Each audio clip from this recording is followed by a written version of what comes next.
శ్రీమాత్రే నమ. జై గురు దత్తాత్రేయ నమ. ఈ వీడియోలో మనం డిసెంబరు 28వ తారీఖు నుంచి జనవరి 28వ తారీఖు మధ్యలో కలవబోతున్నటువంటి శుక్ర శని గ్రహాలు స్థితి వివిధ రాశుల మీద ఏ విధమైన ప్రభావం ఉండబోతుంది అన్న విషయాన్ని మనం ఈ వీడియోలో పరిశీలిద్దాం. రాశి చక్రంలో శుక్రగ్రహానికి ఉన్నటువంటి ప్రాధాన్యత మిగతా గ్రహాలకి మానవుని యొక్క జీవితంలో ఎక్కువగా శుక్రగ్రహ ప్రభావం ఉండడం జరుగుతుంది. ఒక మానవుడు జీవితంలో ఆనందంగా ఉండాలన్నా, వివాహ సౌఖ్యం పొందాలన్నా, తన కోరికలు తీరాలన్నా, అసలు వివాహం తొందరగా జరగాలన్నా, అసలు వివాహం జరగకపోవడానికి కూడా శుక్రగ్రహమే కారణమవుతుంటాడు. కాబట్టి మరి ఈ శుక్రగ్రహ ప్రభావం వ్యక్తిగత జాతకాలపైన గోచారరీత్యా ఎక్కువగా ఉండడం జరుగుతూ ఉంటుంది. అంటే సాధారణంగా మీ అందరికీ తెలుసు, మరి గురు మౌఢ్యం వచ్చినప్పుడు వివాహాలు శుభకార్యాలు నిర్వహించడం మానేస్తుంటారు. అలాగే శుక్రమౌఢ్యం వచ్చినప్పుడు కూడా ఫర్ ది సేమ్ టైం వివాహాలు చేయడం అన్నది సాధారణంగా జరగదు. అంటే దాన్ని బట్టి మీకు శుక్రుని యొక్క ప్రాధాన్యత అర్థమవుతుంది కదా. అలాగే ముఖ్యంగా శుక్రుడు కంబస్ట్ అయి ఉండగా బలహీనంగా ఉన్నప్పుడు చేసినటువంటి వివాహాలు సక్సెస్ కాకపోవడం, అదే సమయంలో ప్రారంభించినటువంటి వ్యాపారాలు నష్టాలు చవిచూడడం జరుగుతూ ఉంటుంది. సో అంత ప్రాధాన్యం ఉన్నటువంటి శుక్రగ్రహం జాతకుడు పుట్టినప్పుడు ఏ రాశిలో ఉన్నాడు, ఏ గ్రహంతో కలిసి ఉన్నాడు అనే విషయాన్ని బట్టి జాతకుడి యొక్క ఆర్థిక స్థితి, అతని ఉద్యోగం, సంపాదన, అతని నడవడిక, ధరించే వస్త్రాలు, బంగారు ఆభరణాలు, అతను నివసిస్తున్నటువంటి గృహం, వాహనం ఇవన్నీ కూడా జాతకుడు పుట్టినప్పుడు శుక్రగ్రహ స్థితిని బట్టి ఆధారపడి ఉండడం జరుగుతూ ఉంటుంది. సో అలాగే శుక్రుడు పాపగ్రహాలతో కలిసి ఉన్న మరి కంబస్ట్ అయినా కూడా వివాహం ఆలస్యం అవడం జరుగుతుంటుంది. అలాగే సూర్యునికి శుక్రునికి మధ్య ఉన్నటువంటి గమనాన్ని, అంటే మధ్య ఉన్నటువంటి దూరాన్ని బట్టి, అలాగే జాతకుడు జన్మించినప్పుడు శుక్రుడు రవిగ్రహానికి ముందు ప్రయాణిస్తున్నాడా లేదా రవిగ్రహానికి వెనకాతల ప్రయాణం చేస్తున్నాడా అన్న విషయం కూడా జాతకుడు యొక్క ఆర్థిక స్థితి మీద ఆధారపడి ఉంటుంది. వ్యక్తిగతంగా జాతకుడు పుట్టినప్పుడు జాతకుడు యొక్క ఆస్తిపాస్తులు, జీవన విధానంతో పాటు వాళ్ళ తండ్రి గారి యొక్క ఆస్తి ఏ విధంగా ఉంటుంది, ఆ తండ్రి గారు ధనాన్ని ఏ విధంగా సంపాదించగలిగాడు అన్న విషయం కూడా ఈ జాతకుడి యొక్క జాతకంలో కనబడుతూ ఉంటుంది. అంటే ఓవరాల్గా శుక్రుని యొక్క స్థితిని బట్టే జాతకం ఆధారపడి ఉంటుంది. అంటే జాతకంలో శుక్రగ్రహం యాక్టివేట్ అవ్వడం జరుగుతుంటుంది అన్నమాట. ఒకసారి ఏంటంటే సాధారణంగా జాతకుడికి వివాహం జరిగిన తర్వాత శుక్రుడు యాక్టివేట్ అవ్వడం జరుగుతుంటుంది. సాధారణంగా శుక్రుడు బలంగా ఉంటే మరి జాతకుడికి వివాహం అయిన తర్వాత శుక్రగ్రహం యాక్టివేట్ అయ్యి జాతకుడికి మంచి సౌకర్యాల్ని, అలాగే మంచి ఉద్యోగాన్ని, ధనభోగాన్ని, మంచి సౌకర్యాలు ఇవ్వడం జరుగుతూ ఉంటుంది అన్నమాట. అలాగే ఇంకోసారి వివాహం అయిన తర్వాత పంచమంలో శుక్రుడు బలంగా ఉన్న ప్రథమ కుమార్తె జన్మించిన తర్వాత కూడా శుక్రుడు యాక్టివేట్ అవుతూ ఉంటాడు. అంటే మొత్తం మీద జాతకుడి యొక్క జన్మచక్రంలో శుక్రుని యొక్క స్థితిని బట్టి ఎటువంటి భార్య వస్తుంది, ఆ భార్య ఏ విధంగా ఆరోగ్యం ఉంటుంది, నడవడిక ఉంటుంది, ఆయుష్ ఉంటుంది చెప్తూ ఉంటుంది. అలాగే కుమార్తె యొక్క వివాహం, ఆమె యొక్క అభివృద్ధి కూడా చెప్తూ ఉంటుంది. మొత్తం మీద కుటుంబంలో ఉన్నటువంటి అందరు స్త్రీల గురించి జాతకుడి యొక్క జన్మజాతకంలో ఈ శుక్రుడు వివిధ గ్రహాలతో కలిసి ఉన్నప్పుడు ఉన్నటువంటి స్థితి కూడా చెప్పడం జరుగుతూ ఉంటుంది. బట్ ఏదైనా ఒకటి జన్మజాతకంలో శుక్రుడు బలంగా ఉంటే వారి కుటుంబంలో స్త్రీలు సంతోషంగా ఉంటారు.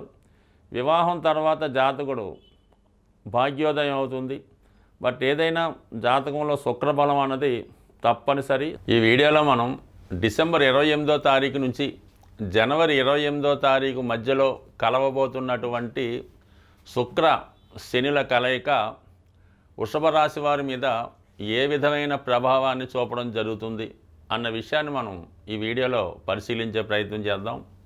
ముఖ్యంగా రాశ్యాధిపతిగా ఉన్నటువంటి శుక్రుని యొక్క గమనం మీద వృషభ రాశి వారి యొక్క జీవన గమనం, ఆర్థిక పరిస్థితి, వైవాహిక జీవితం ఇవన్నీ కూడా ఆధారపడి ఉంటాయి. మరి శుక్రుడు మిత్ర గ్రహ రాశుల్లో సంచరించినప్పుడు, మిత్ర గ్రహాలతో కలిసినప్పుడు వృషభ రాశి వారికి అన్ని విషయాల్లో కూడా అనుకూలత, అలాగే వారి యొక్క ధనార్జన పెరగడం, అలాగే భార్యతో స్త్రీలతో అనుకూలత, కుటుంబ సభ్యుల యొక్క నమ్మకాన్ని పొందడం జరుగుతూ ఉంటుంది. అటువంటి శుక్రుడు దశమ స్థానంలో మరి మిత్రుడైనటువంటి శని భగవానుడితో కలిసి సంచరించడం జరుగుతుంది. ఒక విధంగా ఇది మరి మిత్రక్షేత్రమైంది. మిత్రునితో కలిసి ప్రయత్నం చేసినప్పుడు ఒక గొప్ప యోగం ఏర్పడడం జరుగుతుందన్నమాట. ఈ యోగ ప్రభావం ఏ భావంలో ఏర్పడితే ఆ భావం యొక్క ఫలితాలు జాతకుడికి అనుకూలంగా రావడం జరుగుతూ ఉంటుంది. సాధారణంగా జ్యోతిష శాస్త్రంలో ఏదైనా ఒక భావంలో మరి పాపగ్రహాలు ఉన్నా, శత్రుగ్రహాలు ఉన్నా కూడా ఆ భావ ఫలితాలు పాడవడం జరుగుతూ ఉంటుంది. అదే ఒక భావంలో మిత్రగ్రహాలు సంచరించినప్పుడు ఆ భావం ఫలితాలు జాతకుడికి అనుకూలంగా రావడం జరుగుతూ ఉంటుంది. ఒక రాశిలో ఎన్ని ఎక్కువ గ్రహాలు ఉంటే ఆ భావం అంత బలంగా ఉన్నట్టు జరుగుతుంది. బట్ అందులో ఒక శత్రుగ్రహం ఉన్న మొత్తం ఫలితాన్ని పాడు చేయడం జరుగుతుంటుంది. మరి ఇప్పుడు శుక్రుడు శని దశమ భావంలో కలడం అన్నది ముఖ్యంగా దశమ భావ ఫలితాలు అంటే జాతకుడికి వృత్తి సంబంధించిన వ్యవహారాల్లో అనుకూలత ఏర్పడడం జరుగుతూ ఉంటుంది. ముఖ్యంగా ఈ శుక్రగ్రహం నాడీ శాస్త్ర ప్రకారం స్త్రీల యొక్క జీవన గ్రహంగా చెప్తూ ఉంటుంది అన్నమాట. అంటే జీవకారకుడు శుక్రుడు అవుతుంటాడు స్త్రీల యొక్క జాతకంలో. అందుకని ఈ శుక్రుడు దశమ భావంలో శనితో కలగడం వల్ల వృషభ రాశిలో ఉన్నటువంటి స్త్రీలకి ఉద్యోగ అవకాశాలు రావడం జరుగుతూ ఉంటుంది. అంతేకాకుండా వారు దేనికోసమైతే ప్రయత్నం చేస్తూ ఉంటారో ఆ కర్మకారకుడుగా ఉన్నటువంటి శని భగవానుడిని కర్మస్థానంలో కలుస్తున్నటువంటి శుక్రుడు మరి జాతకురాల యొక్క జన్మ అంటే ఈ జన్మలో తను ఏం చేయబోతుంది, ఏమి సాధించాలనుకుంటుంది అన్న విషయాన్ని సాధించే ప్రయత్నంలో మరి ఈ శని శుక్రుల కలయిక స్త్రీలకు అనుకూలంగా రావడం జరుగుతుంది. ముఖ్యంగా ఏంటంటే వాళ్ళ వివాహం కానీ, అలాగే వాళ్ళ యొక్క సంతానం యొక్క అభివృద్ధి కానీ, కుటుంబంలో వారి యొక్క బాధ్యత కానీ చెప్పడం జరుగుతూ ఉంటుంది అన్నమాట. అంటే టోటల్గా వృషభ రాశి వారికి ఈ గ్రహ కలయిక మొత్తం మీద సంవత్సరంలో 12 నెలల్లో గమనిస్తే ఈ 30 రోజులే చాలా ఇంపార్టెంట్ అయిన విషయం. అంటే దేని కొరకు ఎదురు చూస్తున్న ఆ ప్రయత్నం 100% రావడం జరుగుతూ ఉంటుంది. అలాగే వివాహానికి కూడా ఈ గ్రహస్థితి అనుకూలిస్తూ ఉందన్నమాట. అటు సంతానానికి కూడా అనుకూలిస్తూ ఉంటుంది. అంటే శుక్రుడు ఏదైనా వివాహానికి కారణమవుతుంటాడు, అలాగే మంచి ప్రేమకు కారణమవుతుంటాడు. అటువంటి శుక్రుని యొక్క రాశిలో గురువు కూడా ఉండడం వల్ల ఇప్పుడు శుక్రుడు గురువుతో కలిసిన ఫలితాలు ఇవ్వడం జరుగుతూ ఉంటుంది. అందువల్ల అటు ఫైనాన్స్ రంగంలో ఉన్న వాళ్ళకి కానీ, ఫిలిం ఇండస్ట్రీలో ఉన్నవారికి కానీ, ఎంటర్టైన్మెంట్ టీవీ రంగంలో ఉన్నవారికి కూడా ఈ గ్రహస్థితి అనుకూలిస్తూ ఉంది. అనుకూలించడం అంటే వాళ్ళకి మంచి అవకాశాలు రావడం, వారి యొక్క ఆదాయం కూడా విపరీతంగా పెరగడం జరుగుతూ ఉంటుంది. ఏదేమైనా ఇతరులు మిమ్మల్ని చూసి ఈర్ష్య పొందే విధంగా మీ యొక్క అభివృద్ధి ఈ నెలలో తప్పకుండా ఉండే అవకాశం ఉంది. స్వస్తి. సాధారణంగా నవగ్రహాల యొక్క స్థితి ప్రతికూలంగా ఉన్నప్పుడు వాటిని అనుకూలంగా మార్చుకోవడానికి, అనుకూలంగా ఉన్నటువంటి గ్రహాలు వాటి యొక్క ఫలితాన్ని మనకు అందించడానికి ప్రతి గ్రహానికి కూడా మరి వారి యొక్క అధిదేవతల్ని మరి మనకి పెద్దవారు ఇవ్వడం జరుగుతుంది. కాబట్టి మరి అటువంటి అధిదేవతల్ని మనం ప్రసన్నం చేసుకోవడం వల్ల గ్రహాలు మనకి అనుకూలించి వాటి యొక్క శాశ్వత ఫలితాలు మనకి ఇవ్వడం జరుగుతూ ఉంటుంది. ఏదైనా గ్రహాల్లో శని భగవానుడు చాలా ఆలస్యంగా ఇచ్చే ఫలితాన్ని ఇచ్చే గ్రహం అయినప్పటికీ కూడా స్థిరమైన ఫలితాన్ని ఇవ్వడం జరుగుతూ ఉంటుంది. జాతకంలో శని భగవానుడు బలంగా ఉండి మనం శని గ్రహానికి పరిహారం నిత్యం చేసుకోవడం వల్ల ఆటోమేటిక్గా మిగతా గ్రహాలన్నీ కూడా కంపల్సరీగా అనుకూలంగా ఇవ్వడం జరుగుతూ ఉంటుంది. సో ఇది అలాగే శని చాలా బలహీనంగా పాపగ్రహస్థుడై ఉండగా మనకి మిగతా గ్రహాలు కూడా చెడ ఫలితాన్ని ఇవ్వడం జరుగుతూ ఉంటుంది, నెగిటివ్ ఫలితాలు ఇవ్వడం జరుగుతుంటుంది. మరి శుక్రుడు అతి తొందరగా ఫలితాన్ని ఇచ్చేస్తూ ఉంటాడు అన్నమాట. అంటే ఆ గ్రహాన్ని మనం ఆరాధించడం వల్ల ఇమీడియట్గా రోజుల్లోనే ఆ ఫలితం ఇవ్వడం జరుగుతూ ఉంటుంది.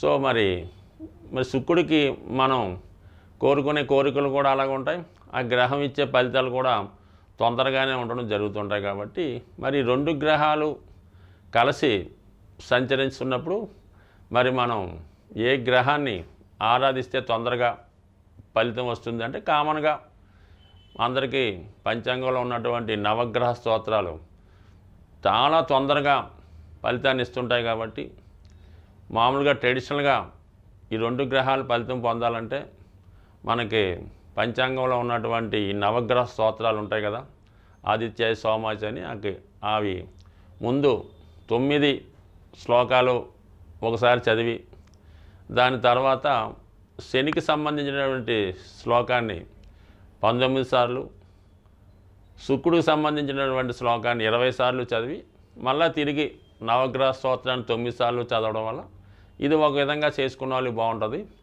ముఖ్యంగా శివుడు అమ్మవారు కొలువై ఉన్నటువంటి క్షేత్రాన్ని దర్శించి, అంటే ఇంచుమించుగా ప్రతి క్షేత్రంలో శివుడు అమ్మవారు ఉంటారు.